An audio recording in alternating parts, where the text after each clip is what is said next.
The first time American soldiers walked into a German laboratory after the surrender of 1945, they didn't find empty shelves or looted equipment. They found brilliance, the kind that made your stomach twist with awe and dread at the same time. Rockets taller than buildings, chemical formulas scribbled in meticulous handwriting, and blueprints for weapons that could level cities. This was not just the aftermath of war. This was the discovery of minds that had turned human ingenuity into terror. And now, the Allies faced a choice that would shape the next half-century: what to do with the men behind it all. Wernher von Braun was the prize. Tall, articulate, and undeniably brilliant, he had been the chief architect of the V-2 rocket, the weapon that rained death on London and terrified Europe. Yet he was more than a scientist, he was a symbol of the dilemma the Americans faced. Here was a man who had served Hitler's war machine, whose rockets had caused untold destruction, and now he stood before them as a potential key to the future. The soldiers and intelligence officers assigned to him understood immediately that this was no ordinary capture. They had stumbled upon a treasure trove of knowledge, and securing it could decide the future of a world already teetering on the edge of another conflict. Europe itself was a landscape of contradictions. Cities were ghostly shells, streets filled with refugees, rubble, and the faint echoes of a civilization that had once thrived. Yet, amid this destruction, the Germans had left behind laboratories still humming with potential. American forces found engineers, chemists, and physicists who had worked under the Nazi regime, some willingly, some out of fear, and many carrying secrets that could tilt the balance of power. Intelligence officers quickly realized that the Soviets, advancing from the east, were hunting the same prize. Time was not a luxury they could afford. Every day that passed without securing these mines increased the risk that America would lose the technological race before it had even begun. Within months, Operation Paperclip emerged as the solution: a daring, secret plan to recruit Germany's top scientific talent and bring it to the United States. The operation required discretion, speed, and, above all, pragmatism. Scientists' pasts were scrutinized, records rewritten or sanitized, and their allegiance to the Nazi regime downplayed or ignored entirely if necessary. The moral compromises were staggering. Men who had served a tyrant responsible for millions of deaths would now become architects of America's future. Yet, in the cold logic of strategic planning, the stakes were clear: technological superiority could no longer be left to chance. The recruitment process was surreal. Scientists were approached with a mix of caution and fascination. Families were invited to relocate, ships and planes were arranged, and laboratories were packed for shipment across the Atlantic. Fort Bliss in Texas became the first haven for these mines, later followed by Redstone Arsenal in Alabama. Here, the same men who had once designed machines to destroy Europe were now tasked with contributing to America's technological edge. Von Braun and his team began adapting their work, shifting focus from weapons of terror to missiles, rockets, and eventually, space exploration. The transformation was not just technical, it was psychological. These scientists had to navigate a new country, a new purpose, and the constant shadow of their past deeds. Despite the secrecy, tension simmered. American officers wrestled with doubts. Could these men be trusted? Were their loyalties truly shifting, or was this a temporary alignment of convenience? Every day was a calculated risk, but the potential payoff was enormous. The V-2 rockets, once tools of terror, could now serve as templates for intercontinental missiles. The same knowledge that had allowed Hitler to strike fear into nations could propel America into the stars. This duality, genius and guilt, destruction and discovery, defined the essence of Operation Paperclip. Von Braun's rise in America exemplified the paradox. He became the face of the U.S. rocket program, guiding the development of missiles and space vehicles that would eventually carry humans to the moon. His scientific brilliance was undeniable, yet the knowledge that his expertise had once fueled devastation lingered quietly in the background. Other scientists, too, adapted to their new environment, bringing chemical formulas, propulsion designs, and engineering innovations. Their work was a silent testament to the uneasy compromise that had allowed America to leap ahead in the coming Cold War. The human stories were complex. Families struggled to adapt, scientists wrestled with memories of wartime choices, and American personnel often found themselves balancing admiration with suspicion.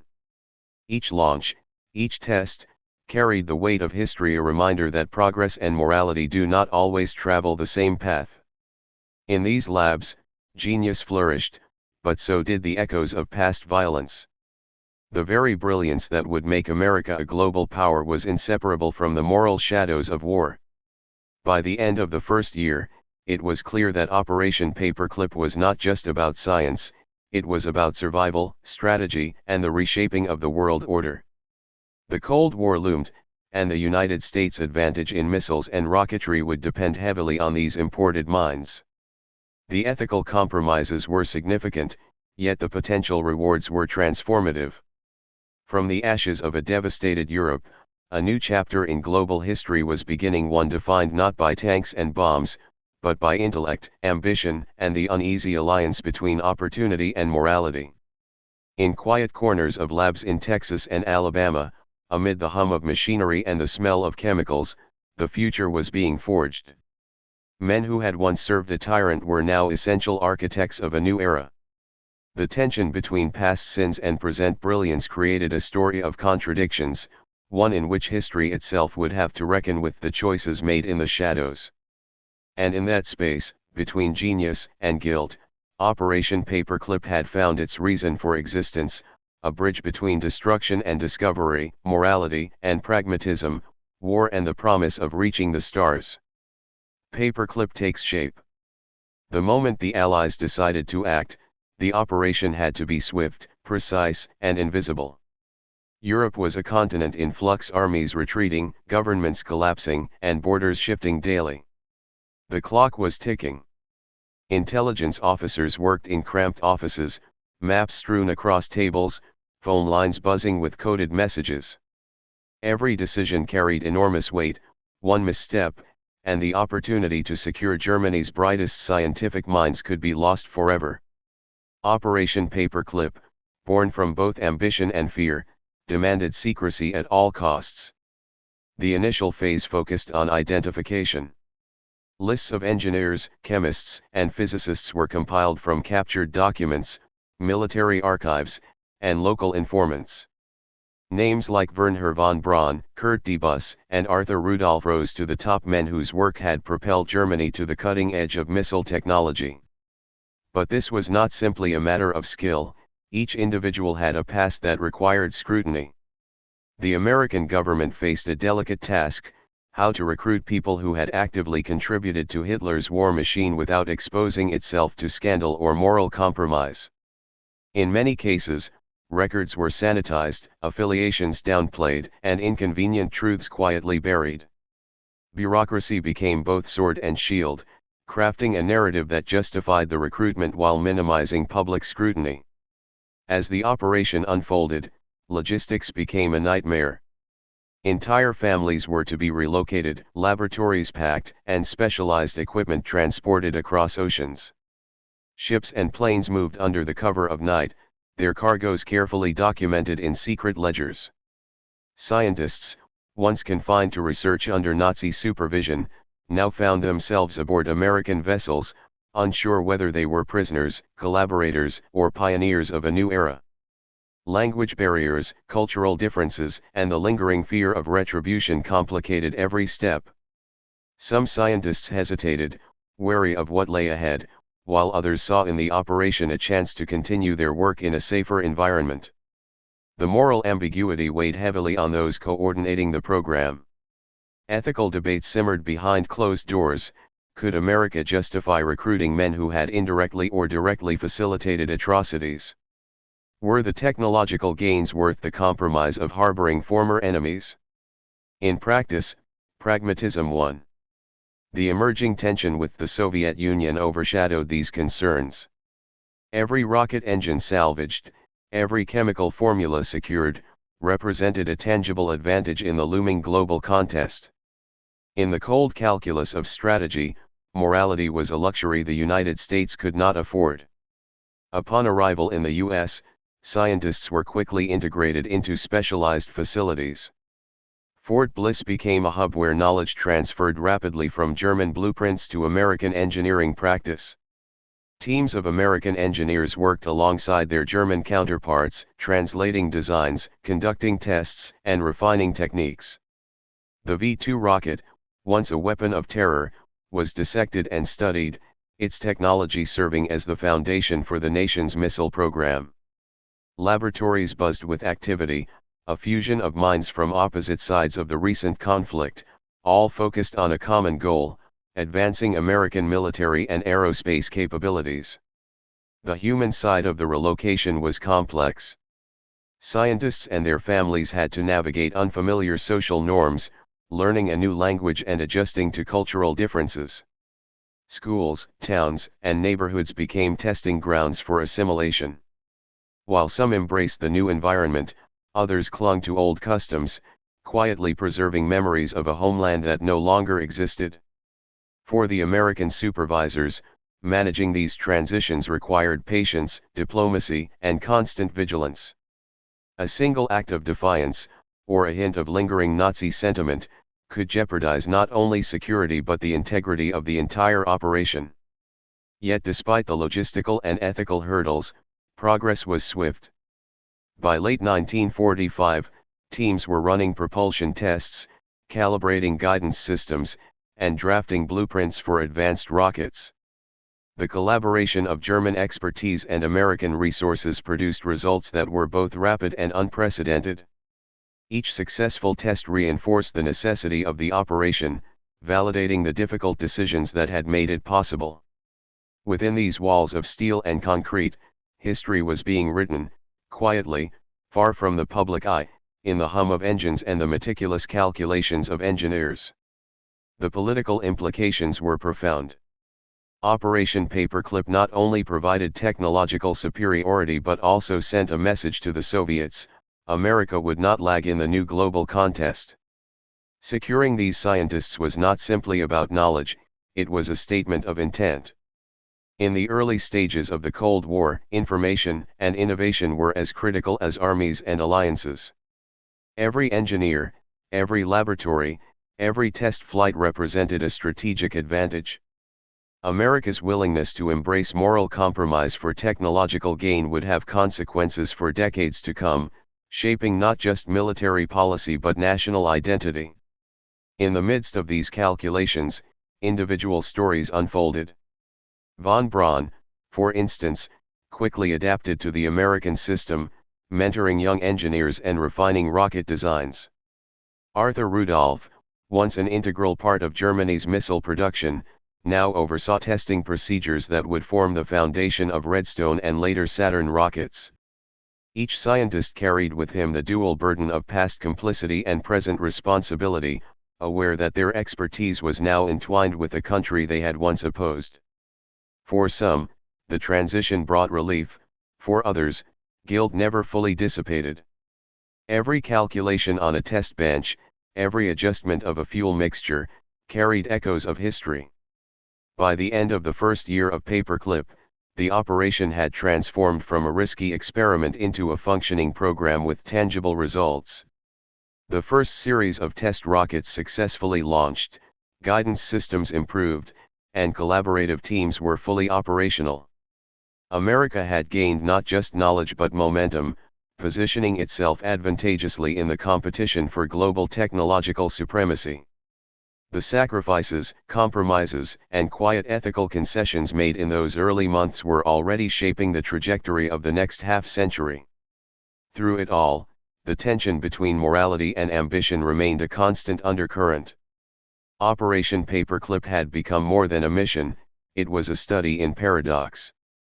The same men who had contributed to one of history's darkest chapters were now vital architects of innovation, their brilliance indispensable, their pasts uncomfortably present. In laboratories, offices, and testing grounds, history was being negotiated in real time, a balance between necessity and conscience, strategy and ethics, genius and guilt. And so, As the rockets roared skyward from American soil, a silent question lingered: could the world fully reconcile the cost of victory with the means by which it was achieved? Operation Paperclip had succeeded in securing minds, machines, and momentum, but it had also ignited debates that would endure for generations. In the end, the operation was both a triumph of strategy and a testament to the uneasy compromises that define human progress, a story of brilliance and shadow, ambition and conscience, reaching across the Atlantic to shape the future. From weapons to rockets. The roar of engines filled the air over the American test ranges, but these were not the instruments of war the scientists had once known. Gone were the V-2s designed to strike terror into cities. Now, every launch was a controlled experiment, a step toward understanding forces that could propel humanity beyond the sky. The transition from instruments of destruction to tools of exploration was neither simple nor immediate. Every blueprint, every calculation, every test firing carried the weight of history and the promise of the future. For the German scientists, the challenge was as much personal as it was technical. They had to reorient not only their work but their minds. Wernher von Braun, now leading a team at Redstone Arsenal, became the central figure in this transformation. The engineers around him marveled at his technical insight, watching as he dissected propulsion systems with precision that seemed almost instinctual. The first American-designed rockets were primitive compared to the ambitions in his mind, yet each successful launch was a revelation. Liquid-fueled engines, guidance systems, stabilizers, all were gradually refined under von Braun's supervision. The team was building not just rockets, but a foundation for an entirely new era of American engineering. Arthur Rudolph, a man whose past involvement in Nazi production lines had been controversial even among his peers, threw himself into the challenges of production and testing. He focused on the practicalities, materials, assembly lines, and logistics. Under his supervision, prototypes that would have taken months to develop were completed in weeks. The efficiency he had applied during the war now served a different master. Each launch of these early rockets was a mixture of anticipation and trepidation, for the engineers were acutely aware of the destructive potential their skills had once enabled. Now, that energy was channeled toward innovation rather than annihilation. Yet the work was not purely technical. The scientists faced cultural adaptation in addition to scientific challenges. Many had arrived in the United States with minimal English and little familiarity with American society. Offices and labs had to implement language programs, social workers mediated between families and communities, and colleagues learned to bridge gaps of understanding.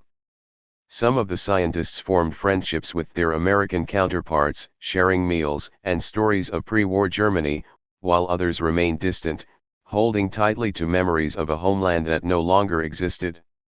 The social integration was as much a part of the operation's success as the rockets themselves. By the late 1940s, Redstone Arsenal and adjacent facilities were buzzing with controlled chaos. Test rockets were now carrying telemetry instruments, designed to gather data on altitude, trajectory, and stress tolerances. Each ascent through the sky was monitored by dozens of engineers and technicians, the results painstakingly analyzed to refine subsequent designs. Mistakes were frequent: engines failed, guidance systems misaligned, and rockets tumbled before reaching their target altitude, yet each failure was a lesson. The scientists learned to embrace setbacks as stepping stones rather than disasters, a mindset that would define America's early space program. The ethical dimensions of their work remained unavoidable. The scientists' pasts lingered in the background, a quiet shadow over every achievement. They understood that their skills had once facilitated mass destruction, and they wrestled with the consequences of those choices. For some, the shift from weapons development to space exploration was redemption; for others, it was a constant reminder that brilliance could not erase history. The Americans overseeing the program were acutely aware of this tension. Maintaining morale, ensuring loyalty, and preventing ideological conflicts required constant vigilance. Laboratories were meticulously organized, protocols strictly enforced, and personal interactions carefully monitored. In 1950, the fruits of these efforts began to emerge publicly. The Redstone rocket series, developed from the lessons of V2 technology, became the backbone of America's missile program. The military now had a weapon that could deliver payloads over unprecedented distances, but the same technology was equally applicable to scientific exploration. Satellites, weather observation, and later, intercontinental guidance systems all traced their lineage back to this program. The scientists' expertise had been transplanted from the battlefield to the laboratory and then elevated into a tool for national progress. Von Braun and his team, however, were already thinking beyond missiles. In secret discussions, they sketched out designs for vehicles capable of carrying humans beyond Earth's atmosphere. These early conceptualizations would later evolve into the Saturn rockets and the Apollo missions. The imagination of these men, once confined to destructive ends, now stretched toward the stars. Laboratories filled with models, calculations, and simulated flights a far cry from the factories of wartime Germany. Yet, the same precision, discipline, and technical genius that had produced the V2 now fueled humanity's first steps toward the moon. The human narrative intertwined with the technical one. Families established new lives, children enrolled in schools, and communities slowly adapted to the presence of German scientists. Some neighbors viewed them with suspicion, still aware of the wartime affiliations, while others marveled at the contributions these newcomers made to local economies and technological advancements. These interpersonal dynamics added another layer of complexity to the operation. The scientists were no longer merely engineers, they were participants in a cultural experiment, bridging continents and histories while redefining their own identities. By the mid-1950s, the program's success was undeniable. Rockets flew higher, guidance systems became more sophisticated, and the United States had established a technical advantage over potential adversaries. The ethical compromise inherent in Operation Paperclip remained, but it was increasingly overshadowed by tangible achievements. Every successful launch, every incremental improvement, reinforced the notion that knowledge could be repurposed, that ingenuity, even when born in darkness, could illuminate new possibilities. Still, the shadow of history was never far away. Reports of forced labor in German production facilities and the scientists' involvement in wartime projects would later spark controversy. Historians and journalists would question the choices made, probing the moral compromises that underpinned America's technological leap. Yet, at the time, the Cold War loomed larger than public debate. Securing talent, accelerating innovation, and asserting dominance in aerospace and missile technology were imperatives that outweighed moral reservations. In this crucible, genius, guilt, and ambition intertwined, producing outcomes that would define the second half of the 20th century. The transformation was complete. Men who had once designed machines of terror now guided rockets into the heavens. Laboratories became centers of discovery rather than destruction, and the knowledge extracted from war was reshaped into tools of exploration. The story of Operation Paperclip was no longer just about relocation or recruitment, it was about reinvention, personal, technological, and national. These scientists, bound by intellect and circumstance, became the architects of an era that reached beyond Earth, yet remained inextricably linked to the lessons of human history. As rockets climbed into the sky, leaving trails of fire and smoke, the symbolism was unmistakable. Humanity had taken a step forward, propelled by minds that had once served tyranny. The technical achievements were spectacular, but the moral paradox remained: brilliance had been harnessed from darkness, innovation from destruction, and the promise of space travel from the engines of war. The world would benefit, yet it could never forget the cost. In these laboratories and launch sites, history was being rewritten, shaped by ambition, skill, and the uneasy reconciliation of past sins with future possibilities. Legacy and controversy. The roar of rocket engines over Alabama and Florida was more than a technical achievement, it was a signal to the world that the United States had entered a new era. By the late 1950s, the men recruited under Operation Paperclip had transformed from controversial refugees into indispensable architects of America's military and aerospace supremacy. Their work propelled the nation past technological thresholds that had once seemed unattainable, laying the groundwork for the space race against the Soviet Union. Yet alongside these achievements, debate simmered quietly, unspoken in public corridors but impossible to ignore. Could greatness justify compromise? The launch of Explorer 1 in 1958 marked a turning point. The first successful American satellite soared into orbit, an event unthinkable without the expertise of German engineers. Wernher von Braun and his team had spent years refining rocket engines, guidance systems, and fuel chemistry to make this milestone possible. The triumph was national, celebrated on television screens and in classrooms, but it carried a silent truth: this success relied on men whose skills had once contributed to mass destruction. For policymakers, the calculation was clear: the Cold War demanded an edge, and the ethical cost was deemed acceptable. For the public, however, the full story remained hidden for decades, leaving a complex legacy of admiration and moral ambiguity. The Cold War context intensified the stakes. As tensions escalated between the United States and the Soviet Union, every technological breakthrough became a potential weapon in the psychological and strategic struggle. The ballistic missiles that originated from paperclip-era research became central to national defense strategies. Intercontinental ballistic missiles, ICBMs, capable of delivering nuclear warheads across continents, embodied the dual-use nature of knowledge. The same engineering that had propelled satellites also created instruments of unprecedented destruction. Within government circles, this paradox was well understood: progress and peril were inseparable, and the men behind it were both heroes and remnants of a dark past. Meanwhile, the scientists themselves navigated a precarious moral and professional terrain. Some, like von Braun, embraced the American dream, blending ambition with genuine fascination for space exploration. Others wrestled with private guilt, aware that their expertise had once been harnessed by tyranny. Families adapted to American life, children learned new languages, and communities slowly accepted the newcomers. But the shadow of history never fully lifted. Letters, memoirs, and internal reflections reveal a recurring theme: the tension between the pursuit of knowledge and the weight of past complicity. Each launch, each technical breakthrough, carried not just data but conscience. Public scrutiny eventually arrived, decades later. Investigations into the scientists' wartime activities uncovered connections to forced labor, weapons programs, and the Nazi regime.